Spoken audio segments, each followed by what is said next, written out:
that I had given is quite important. It is quite important that you understand the problem solving procedure, because uh, in this subject in particular, the type of problems that you will be encountering will be something of that sort, when the dimensions of the component, the loads that they are subjected to, as well as the combination of the variation and cross section is important. So given the different types of problems that we can coin, it is quite the number of problems that can be coined as a combination is quite huge. It is important that you understand the concept. You try to understand the concept, you try to solve it on your own. That is most important. If you are having any doubts, you can let me know. If any additional classes are required, it can be taken. So that concludes design against static strength. In today's class, let us begin module 2, right, which comprises of design for fatigue loading. So what do you mean by fatigue? Can someone tell me what is fatigue?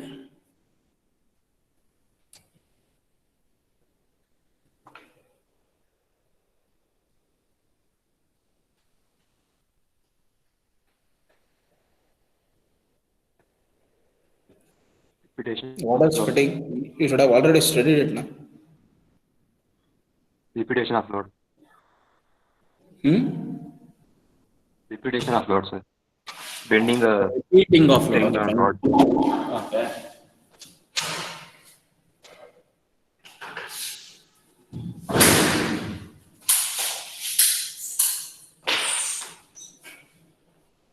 So far, the components that we had designed were carrying static loads.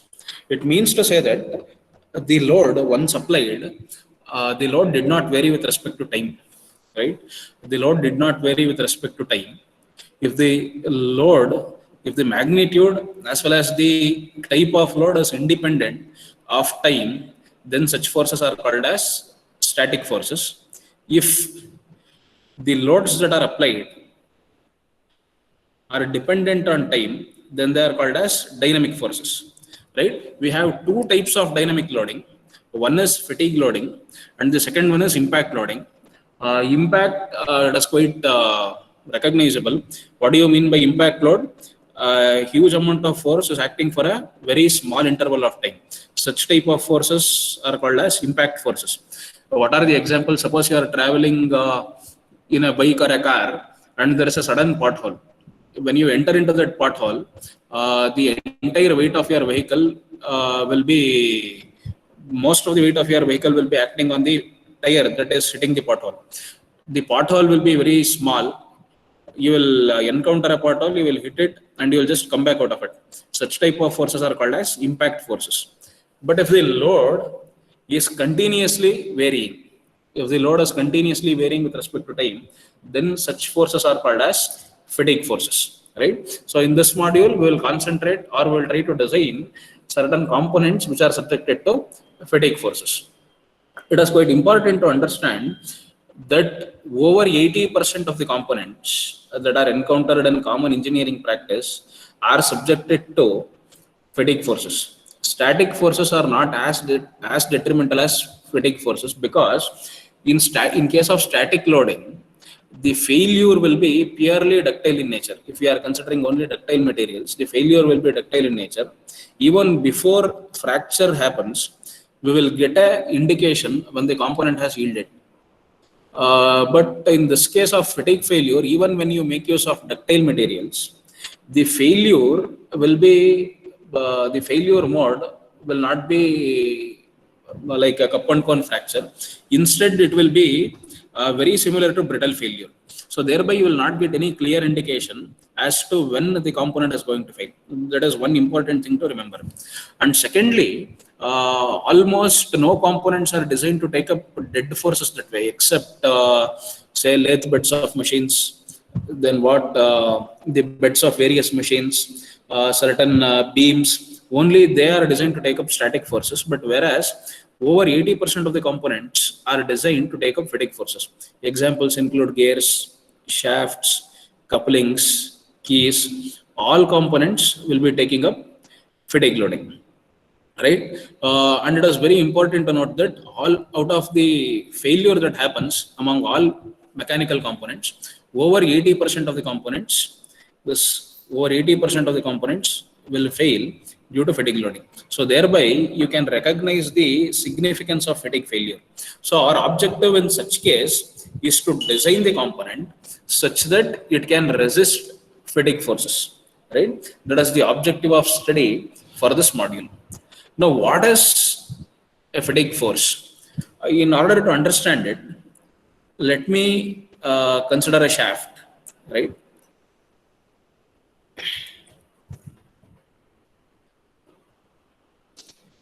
Let me consider a shaft like this.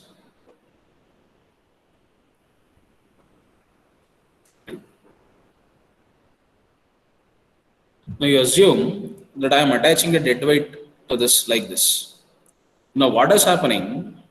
The force that is present here is trying to sag the shaft like this, right? The force that is applied is trying to sag the shaft. You assume that along with this, the shaft is also rotating.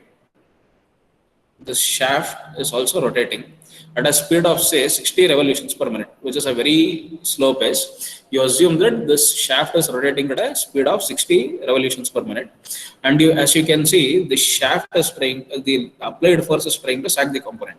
Now, what is happening? As you can easily see, this end of the shaft here is under tension. This end of the shaft is under tension, whereas the upper surface of the shaft is under compression, right? The lower surface of the shaft is under tension, whereas the upper surface of the shaft is under compression. Now, what will happen after half a revolution? What will happen after half a revolution? The upper surface will occupy this position. The upper surface will occupy the lower surface position, and the lower surface will occupy the position of the upper surface. Now their positions are interchanged. Now what will happen due to this interchange in position? The layer that was present here will now be under compression, and the layer that was previously under compression is under tension, right? Now, how is this happening? This change in tension to compression for a particular surface is happening twice in each revolution, right? It is happening twice in each revolution. So as and when you increase the speed, the number of times in which the shaft is subjected to varied tension and compression is quite huge, right? So it is repeatedly changing the magnitude of stress is changing, as well as the type of stress induced in the component is also changing, right? This is one of the most significant references that you are supposed to make. Now, let us try to understand. Let me give you a perspective. You consider a wire like this. You consider a wire like this, which is reasonably straight. Assume that it is made out of steel. So what I will do is I will give you a steel wire of say an mm diameter. I will not give you any additional tools, but I will tell you to break that wire into two pieces. Now, how do you do it? I want responses from your side. Now, how can you do it? I am giving you a steel wire. I am not giving you any additional tools. I expect you to break the wire into two parts. How can you do it? Bend ಮಾಡೋದು sir. Twist ಅಂತಂದ್ರೆ torque apply ಮಾಡ್ಬಿಟ್ಟು bend ಮಾಡ್ತೀಯಾ? Sir ಹಂಗೆ ಮಾಡ್ತಾರೆ, ಅದೇ ಬೇರೆ. Okay fine. ಅದನ್ನ ಬಿಟ್ಟು ಕಂಟಿನ್ಯೂಸ್ ಆಗಿ ಬೆಂಡ್ ಮಾಡಿ ಬೆಂಡ್ ಅಂತಂದ್ರೆ ಹೇಗ್ ಬೆಂಡ್ ಮಾಡ್ತೀಯಾ? Up and down. ಗುಡ್. ಒಂದ್ಸಲ ಕೆಳಗ್ ಬೆಂಡ್ ಮಾಡ್ತೀರಾ, ಒಂದ್ಸಲ ಮೇಲ್ ಬೆಂಡ್ ಮಾಡ್ತೀರಾ. This is the most easiest way ಅಲ್ವಾ? ಯಾವುದೇ ಇದನ್ನ ಕೊಟ್ಟಿದ್ರು this is the most simple way that I have encountered. So I will just show you a diagram pertaining to it.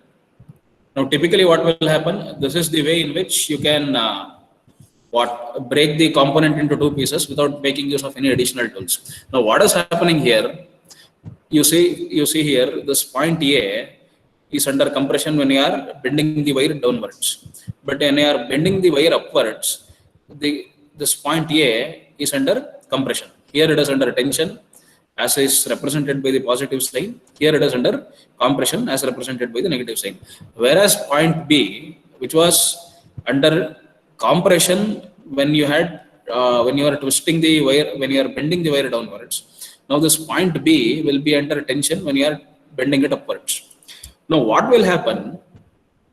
The component, the molecules of the component will not be having an idea as to how they will be under fatigue. It means to say that the molecules of the component cannot orient themselves to resist the type of force. The molecules of the component cannot orient themselves to resist the type of force because the type of force is completely reversed in nature. So have you heard about this concept wherein if a thief or if a antisocial element is caught, for him to confess his crimes, one of the most commonly used technique by the policemen is what they will do. They will throw a mug of hot water and followed by a mug of cold water. They will do this in a repeated fashion. Kelidira idu ee technique. What they will do is they will throw a mug of hot water, they will throw a mug of chilled water. So now what will happen? Ideally, in our case, we are warm-blooded animals. So our body temperature is supposed to be maintained at a constant value. So what will happen if there is any change in external temperature? If the external temperature decreases, then our metabolic activity increases to raise the temperature of the body. If there is any increase in temperature, in the surrounding temperature, what our body will do, the metabolic activity will be lowered. So thereby reducing the temperature of the body to bring it to a thermal equilibrium. So this is very, not thermal equilibrium, to maintain a constant temperature, right? So this is very important. So what happens when you throw a mug of chilled water, the metabolic activity will increase to to increase the temperature of the body. But what happens if you in the very next moment, if you throw a mug of hot water, what will happen? The body will try to reduce the temperature. So if you do this repeatedly, the body will not be in a position to understand what is happening with our body externally. So it cannot make decision so as to whether to increase the temperature or whether to decrease the temperature. In this way, it will lose its strength, thereby causing failure of the said mechanism. The same thing will happen with respect to any material.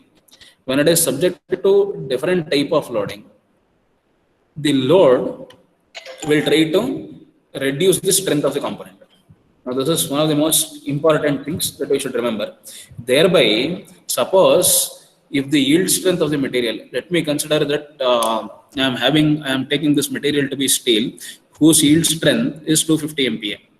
Now, what do you expect out of a material whose yield strength is 250 MPa? 250 MPa is fairly a large value of stress. So we expect that up to stresses pertaining to 250 MPa, the component should not have yielded, right? But what will happen in practice when it is subjected to fatigue loading, right? You know that in UTM we are only applying quasi-static loading, which is almost analogous to static loading, because the strain rate is very low. It might be as low as, say, an mm per minute or something like that, right? So what will happen if the component is subjected to fatigue loading? The component which ideally failed at 250 MPa will fail somewhere around 120 MPa itself. So there is a significant decrease in the strength of the material. Now let us try to understand why this will happen. Okay, so this is one important question that will be asked in your examination as well. You just try to understand the concept. Now, typically, when we consider the failure of a component due to a tensile load, if the material is ductile, so unless explicitly specified, we will always be speaking about ductile materials. You just remember it. So typically in a UTM, this was the specimen, right? You had a specimen somewhat like this.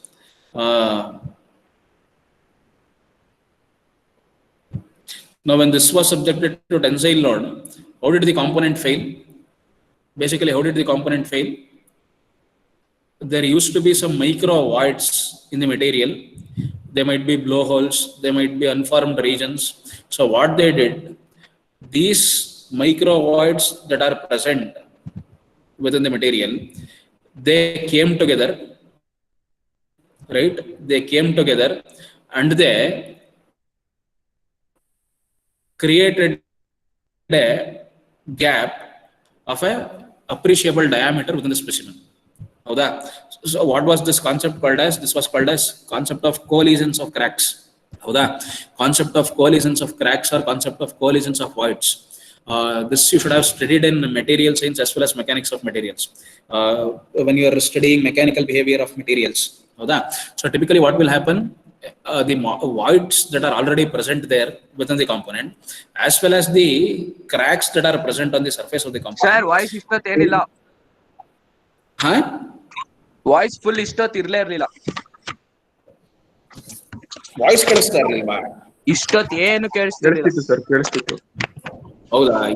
ಯಾವ್ದು ಹೇಳ್ಬೇಕಾದ್ರೆ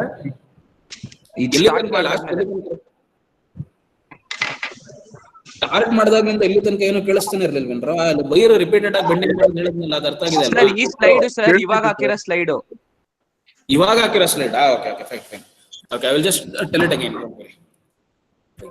so basically ductile failure ಆಗ್ಬೇಕಾದ್ರೆ ಏನಾಗ್ತಾ ಇತ್ತು?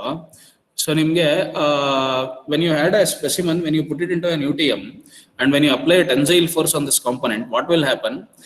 Due to some error in manufacturing, there used to be the presence of voids. There used to be presence of voids within the component. So what will happen upon application of forces? These voids will come together. These voids will come together and they will create a crack of a significant dimension. So when you know a crack is created, this is a region of stress concentration. Once when you encounter a crack, that will increase the stress within the element, which acts as a site of stress concentration. These voids alla bandu, they will form a group which will increase the cavity or which will increase the dimension of the void, because all the voids are coming together. Now this principle was called as coalitions of voids. ಹೌದಾ? So ಇದೆಲ್ಲ ಇದಾಗಿ stress concentration ಆಗಿದ್ರಿಂದ further ಹೇಳಿದಾಗ ಏನಾಗುತ್ತೆ, you will encounter a cup and cone fracture, right? If this is the cup, the upper portion will form a cone. This is how the component would break down, because ಇಲ್ಲಿ significant ಆಗಿ there will be an increase in length. It would have yielded significantly. This voids would come together and ultimately it would form a cup and cone fracture, right? This is the mechanism of a failure of a ductile material under tensile force. Now, what will happen under fatigue force? So basically what will happen, you have studied about composite materials, right?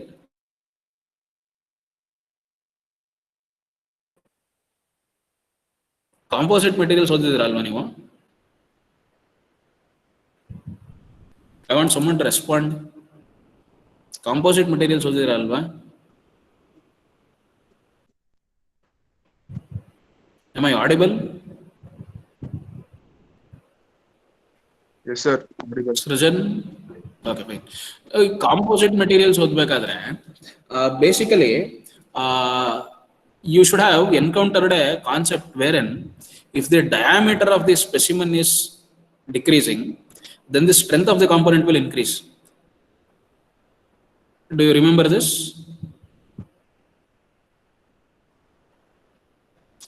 If the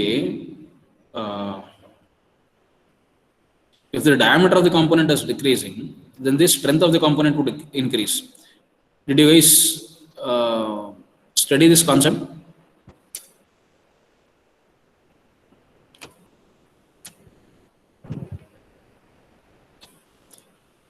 ಓದಿದ್ದೀರಾ? ಇದು ಜ್ಞಾಪಕ ಇದೆಯಾ? ಕೇಳಿಸ್ತಾ ಇದೆಯಾ ಹೋಗ್ಲಿ? ಇಲ್ಲ sir. Okay, fine. Basically what will happen, one of the most important reasons, today you might be hearing the term nano composites in a very significant way. ಯಾಕೆ ಅಂತ ಹೇಳಿದ್ರೆ, typically ಇಲ್ಲಿ ಫೇಲ್ಯೂರ್ ಆಗ್ಬೇಕಾದ್ರೆ ಏನಾಗುತ್ತೆ ಅಂತ ಹೇಳಿದ್ರೆ, component, if the component is extremely perfect ಅಂದ್ರೆ ಏನೋ, if there are no presence of voids, ಏನೋ voids ಗಳು ಇಲ್ಲ ಅಂತ ಹೇಳಿದ್ರೆ, ಅಥವಾ ಮೇಲ್ಗಡೆ ಸರ್ಫೇಸ್ ಮೇಲೆ ಸ್ಕ್ರಾಚಸ್ ಇಲ್ಲ ಅಂತ ಹೇಳಿದ್ರೆ, ಆಲ್ವೇಸ್ ಇವಾಗ ಕಾಂಪೋನೆಂಟ್ ಅನ್ನ ತಗೊಂಡ್ರೆ ಯೂಶಲಿ ಶಾಫ್ಟ್ಸ್ ನ basically how do we manufacture it, we obtain a cast in got, we will roll it, right? After rolling, the surface of the shaft is not so proper, ಅಂದ್ರೆ 100% ಅದು concentric ಆಗಿರಲ್ಲ. Plus ಇನ್ನೊಂದೇನಾಗುತ್ತೆ ಅಂತ ಹೇಳಿದ್ರೆ, throughout the length of the shaft, the diameter of the shaft will not be totally uniform. ಅಂದ್ರೆ ಏನು, 10.000 mm ಅಂತಿದ್ರೆ ಒಂದ್ end of the shaft ಅಲ್ಲಿ, ಇನ್ನೊಂದು ಎಂಡ್ ಆಫ್ ಶಾಫ್ಟ್ ಅಲ್ಲಿ ಎಕ್ಸಾಕ್ಟ್ ಆಫ್ 10.000 mm ಇರಲ್ಲ. So basically what will happen, unless you impart a finishing touch on the surface of the shaft, manufacturing processes will always induce cracks on the shaft. Crack ಗಳಿರುತ್ತೆ surface ಅಲ್ಲಿ, ತುಂಬಾ microscopic cracks ಇರುತ್ತೆ.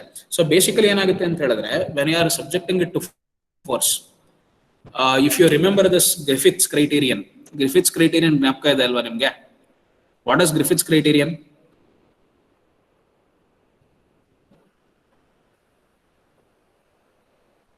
Can someone tell me what is Griffith's criterion?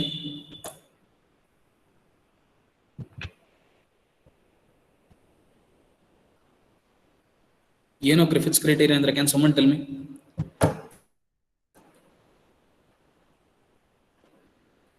Okay, I hope I am audible. ಕೇಳಿಸ್ತಾ ಇದೆ ಅಲ್ವಾ ಮಾತಾಡ್ತಾ ಇರೋದು? ಹಾ ಸರ್, ಕೇಳಿಸ್ತಿದೆ. ಸೊ ಫೈನ್, ಬೇಸಿಕಲಿ ಏನಾಗುತ್ತೆ ಅಂತ ಹೇಳಿದ್ರೆ, ಸರ್ಫೇಸ್ ಮೇಲೆ ಕ್ರ್ಯಾಕ್ಸ್ ಇರುತ್ತೆ. Okay, these cracks will propagate. Crack ತುಂಬಾ ಚಿಕ್ಕದಿ ತರ ಒಂದು ಕ್ರ್ಯಾಕ್ ಇದೆ ಅಂತ ಹೇಳಿದ್ರೆ, as and when, so you consider this to be a material. Okay, I am applying a tensile force on this. Now what will happen, the tensile force is trying to open the crack. ಈ ತರ ಒಂದು ತುಂಬಾ minor crack ಇದೆ. This is a very exaggerated view. The cracks on the surface of the shaft will be very microscopic in nature. Now what will happen, this tensile force is trying to open the, so this is what we call as crack tip. So basically this force is trying to open the crack tip. Basically ಏನಆಗ್ತಾ ಇದೆ, when the tensile force is acting, the crack will propagate. So ಇಲ್ಲಿ ಇವಾಗ ಈ component dimension 100 mm ಇದೆ ಅಂತ ಅನ್ಕೊಳ್ಳಿ, crack ದು width ಅಂದ್ರೆ ಈ ಡಿಸ್ಟೆನ್ಸ್ 10 mm ಇದೆ ಅಂತ ಅನ್ಕೊಳ್ಳಿ. As and when you apply this force is trying to increase the width of the crack. So 10 to say 15 mm ಆಗ್ಬೋದು. So basically ಏನಾಗುತ್ತೆ ಅಂತ ಹೇಳಿದ್ರೆ, Griffith's criterion states, when the energy that you are supplying, is sufficient to create two new surfaces, ಎರಡು separate surface create ಮಾಡಕ್ಕೆ ಬೇಕಾಗಿರೋ ಎನರ್ಜಿನ supply ಮಾಡಿದ್ರೆ, this component will break down and it will create two separate surfaces. ಅಂದ್ರೆ ಏನು, ಇದೊಂದು surface ಅಥವಾ ಎರಡು different surface create ಮಾಡುತ್ತೆ. Here apparently it is a single surface, ಈ ಕ್ರ್ಯಾಕ್ ಪೋರ್ಷನ್ ಅಲ್ಲಿ ಬಿಟ್ಟು. So if the energy that you are supplying exceeds the energy that is required to create two new surfaces, so basically the component will break. That is what Griffith's criterion says. So this is very important, because fatigue failure ಅಲ್ಲಿ always ಯಾವಾಗ್ಲೂ, no matter how carefully you prepare this specimen, there will be some micro scratches on the surface. So what will these micro scratches do? Whenever the load is applied, the crack tip will begin to open. In other words, the size of the crack will begin to increase. Now this is very important thing to note. Now basically the context in which I mentioned this concept of composite materials is, so as and when you consider a rod whose diameter is 10 millimeters. You consider a rod whose diameter is 10 millimeters. Now what will be the surface area? You assume that the length of this component is say 100 mm. You assume that the length of the component is 100 mm. So what will be the surface area? How do you calculate the surface area? It is 2 pi r multiplied by, or pi d multiplied by 100. Right? So here pi is 3.14 into 10 is 31.4. 31.4 into 100 is 31.4 into 100, 31400 mm square. ಹೌದಾ? But you consider a thin wire. Whose diameter is 1 mm. You consider a thin wire whose diameter is 1 mm. Now ಇಲ್ಲೇನಾಗಿದೆ, 3.14 into 100 ಅಲ್ವಾ? It is just 3.14 into 100. Now what is 3.14 into 100? This is 3140. ಅಷ್ಟೇ, 3140 mm square. Now you compare the area that is available here is 10 times greater when compared to a thin wire. The area of the rod is 10 times greater when compared to this thin wire. So as and when you assume a very, very, very thin wire whose diameter is 1 nanometer or 1 nanometer ಬದಲು ಇನ್ನು 1 micrometer assume ಮಾಡ್ಕೊಳ್ಳಿ. Now what is 1 millimeter? It is 1 into 10 to the power of minus 3. What is 1 micrometer? It is 1 into 10 to the power of minus 6. So basically ಏನಾಗ್ತಾ ಇದೆ, ಇಲ್ಲಿ area ಜಾಸ್ತಿ ಇದೆ ಅಂತ ಹೇಳಿದ್ರೆ you are having more area, you are having more probability of having cracks. So surface ಅಲ್ಲಿ ಯಾವಾಗ್ಲೂ cracks ಇರುತ್ತೆ. If the surface area is greater, then the probability of presence of cracks is also greater. So as and when you go on reducing the diameter of the component, the surface area of the component will be reduced. So thereby a probability of encountering the crack will also be reduced. Now that is the reason why composite material, in case if you consider a thin steel strip of 1 micrometer diameter, the Young's modulus of that particular value, that particular steel wire would be as high as 600-700 MPa. Ideally, what is the Young's modulus? It is 210 GPa. So there it will be 600-700 GPa. So there is a significant increase. So always the surface is of a vital importance, right? Now ಏನಾಗುತ್ತೆ ಅಂತ ಹೇಳಿದ್ರೆ what will happen? So basically there will be surface scratches that are present which will act as region of stress concentration. So basically ಏನಾಗ್ತಾ ಇರುತ್ತೆ, whenever you are subjecting a component to fatigue load, what will happen? So there will be scratches on the surface which will get converted into crack. So basically first ಏನಾಗುತ್ತೆ, there will be a micro crack which will be formed, right? And this is due to plastic deformation, because whenever there is a very small surface having a crack, it will readily yield to create plastic deformation. This is one important thing that you should remember. No doubt the mechanics of this is quite complex. There is a subject called as fracture mechanics. Typically MTech ಅಲ್ಲಿ machine design ಎಲ್ಲ ಓದೋರು ಓದಿರ್ತಾರೆ. There is a subject called as fracture mechanics. It is a very complicated and it has a rigorous mathematical treatise. So ಅದನ್ನ ಓದಿದ್ರೆ you will get a very good idea of it. So for your novice level understanding, you just remember it. What will happen when the energy that I am supplying, due to the presence of initial surface scratches, it will lead to creation of a micro crack. This is stage 1, right? This is stage 1 as represented in point A here. So surface mele micro scratches irutte. When you are applying fatigue loading, those cracks will develop and it will form a micro crack. Next ಏನಾಗುತ್ತೆ, this crack, as I was speaking in this case, whenever you are increasing the force repeatedly, the dimension of the crack will go on increasing. The dimension of the crack will go on increasing. It means to say that the width of the crack, ಬರೀ ತುಂಬಾ ಸಣ್ಣದಾಗಿ ಒಂದು crack ಇರುತ್ತೆ initial stage ಅಲ್ಲಿ, then what will happen, continuously the width of the crack will go on increasing from here till here. It will happen all the way till here, somewhere here. It will happen all the way somewhere till here. So what will happen till this point, the dimension of the crack is continuously increasing. It will go on increasing. So basically initially which was a micro crack, the crack which was a micro crack initially will go on to become a macro crack. It will become one which was very microscopic in nature. It becomes visible to the naked eye. It will go on increasing its dimension. When this happens, a rubbing action will take place. A rubbing action will take place between the two surfaces of the crack, thereby creating these marks, as you can see here, which are called as beach marks. Now this is very important because these beach marks are a very important indication of the mode of failure of a component. Now all the way till here you can observe those beach marks. So ಇಲ್ಲೆಲ್ಲ ಕಾಣಿಸ್ತಾ ಇದೆ ಅಲ್ವಾ, beach marks ಅಂತಂದ್ರೆ ಈ beach ಅಲ್ಲಿ when the waves hit the shore and they move back, they will leave their marks. You can see a similar type of marks. Now this is an indication that the component has failed under fatigue, right? So then what will happen, from point A all the way till this point C, which is the red color dot that I have placed here, from point A till point C, the energy that is supplied in the form of force is not sufficient to create two new surfaces. that is as per Griffith's criterion. That is not sufficient enough to create two new surfaces. But when the crack which was at point A reaches point C, the strength of the component would have significantly decreased. Now the energy that I have supplied is greater than what is required to create two new surfaces. So ಈ ಕೇಸಲ್ಲಿ ಏನಾಗುತ್ತೆ, this crack will rapidly propagate. ಅಂದ್ರೆ ಇಲ್ಲಿಂದ point A ಇಂದ point C ಬರೋ ತನಕ, ಏನಾಗುತ್ತೆ, it will take a significant amount of time. So probably say 10,000 cycles, 15,000 cycles, it will take a significant amount of time. Then from the crack to propagate from this red colored region dot to this colored dot, so what will happen? It will happen almost in no time. It will rapidly propagate.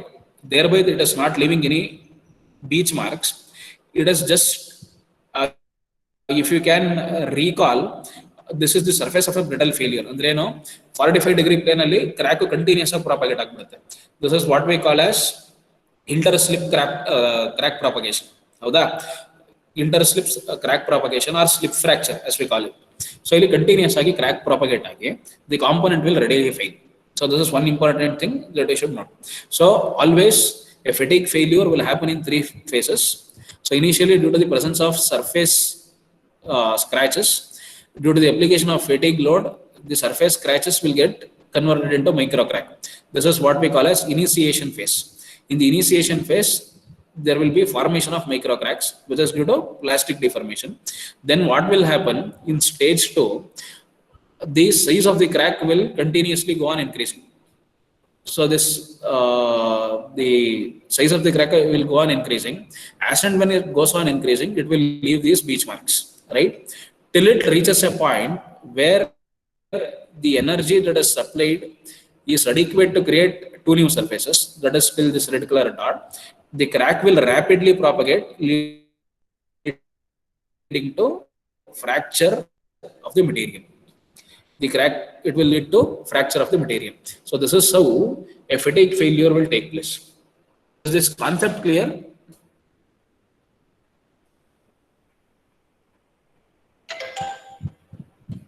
Mohak, sir sir clear ಆಯ್ತು. ಅರ್ಥ ಆಗಿದೆಯಾ? Sir okay. Srujan? Yes sir, ಅರ್ಥ ಆಗಿದೆ. Okay. Am I audible? Yes sir, audible. Is my screen visible? Yes sir. Sir For me it is showing that I have lost my network connection.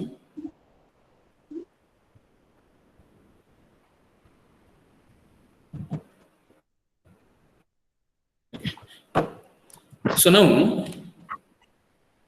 so the example that I have given is of a shaft. Now let us look at a couple of examples, right? Now, can you see my screen now? Yes sir, it's visible. Fine. So now this is a drive shaft, as is indicated here. This is a drive shaft. Now this is made out of AISI 4320 steel. Now AISI stands for American Iron and Steel Institute. So it is made out of AISI 4320 steel. Now this, the opening that you are seeing here is basically a keyway. Now why this keyway is present? This keyway is present to mate the shaft to the gear. So shaft na gear ge mount madodakoskara we are cutting a keyway here. Now as you can see, due to this presence of keyway, there is no material here to support the load. Hauda, illi material illa. So thereby this is a region of stress concentration, right? So what will happen? There is already a crack present here. Hauda, there is already a crack present here. What will happen? In these vicinities, another micro cracks will be formed. So these micro cracks will form. They will continue to propagate all the way till here, right? They will continue to propagate all the way till here. You can observe those beach marks. So ಇಲ್ಲಿ ಏನಾಗ್ತಾ ಇದೆ, the initiation of crack is stage 1, then the propagation of the cracks is stage 2. Then finally what will happen, as you can see here, the crack has rapidly grown to break the component. So this is one thing that you should note. So here as you can see, this is where the failure mode is brittle. At point C, even though the material is ductile in nature, it has got failed due to brittle mode. it has failed in a brittle mode, right? So I will, this is another example. So ಇಲ್ಲಿ basically this is an oil hole.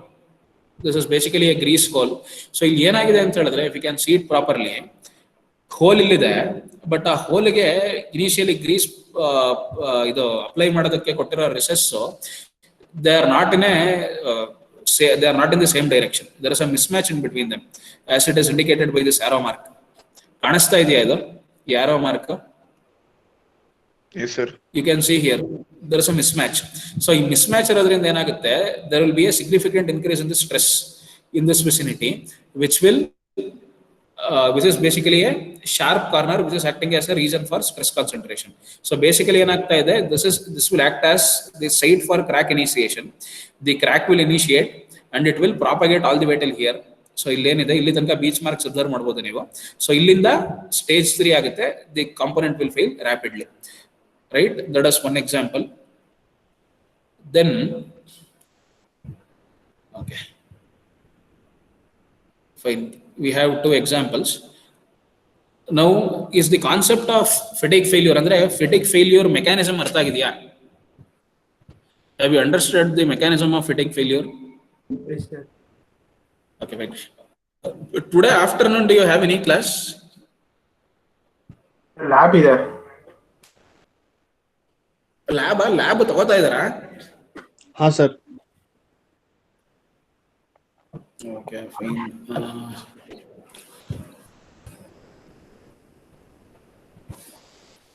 Just give me a minute.